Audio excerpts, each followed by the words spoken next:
Hello and welcome back to AP Psychology on Educator.com. This time around we're going to be taking a look at emotions, stress, and health, focusing on emotions with this particular segment. So the objectives in this one from the College Board, we're going to compare and contrast, a little C and C, with the major theories of emotion. And so some terms that you're going to need to be familiar with: James Lange, Cannon-Bard, and Schachter two-factor theory. We're going to look at how cultural influences shape emotional expression, including variations in body language, and so body language is coming up. Also, looking at the theories of stress and how stress affects us psychologically, as well as our physical well-being. And then some people we're going to need to know: William James, Alfred Kinsey, which we saw in our last segment, Abraham Maslow, Stanley Schachter, and Hans Sale. So some people to know, some ideas to know, and taking a look at emotion. So some big questions in general. How do we experience emotion? Do we have a physiological reaction and then the emotion? Do we feel the emotion and then have the bodily response? Do they happen simultaneously? Is there something else that goes on? And then how do we express emotion? Because you have some people who are stoic. They show very little emotion. These people are reserved, they are very even-tempered, they don't show emotion. And then you have people who are very emotional, who you know exactly what they're feeling all the time. Then what is our conscious experience of emotion?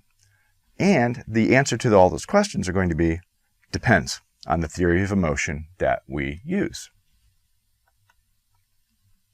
So what are emotions?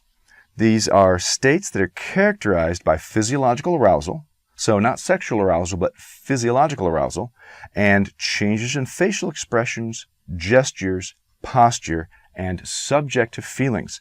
So it's a personal matter. So how I experience joy is going to be different than how you experience joy. How I experience frustration is going to be different than how you experience frustration. And so it helps to know that we don't all experience those things the same. And never, by the way, never say to anybody, "I know exactly how you feel." No, you don't. You do not know exactly how they feel.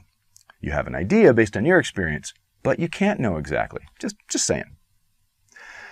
Emotions are adaptive behaviors. They aid, they assist, they help our attempts to survive and adjust to changing conditions. The physiological changes in emotions include heart rate, blood pressure, perspiration, and other involuntary responses. And that's going to be involved with the sympathetic and parasympathetic nervous system, the systems of the autonomic nervous system. So remember, everything we can do can probably be tied back to our biology chapter earlier on in the course. Then there's the emotional expression, the outward signs of what a person is feeling. What does it look like? And then the emotional feelings, as mentioned before, it's private, and it's the emotional experience a person has. So you can't actually know what another person is feeling.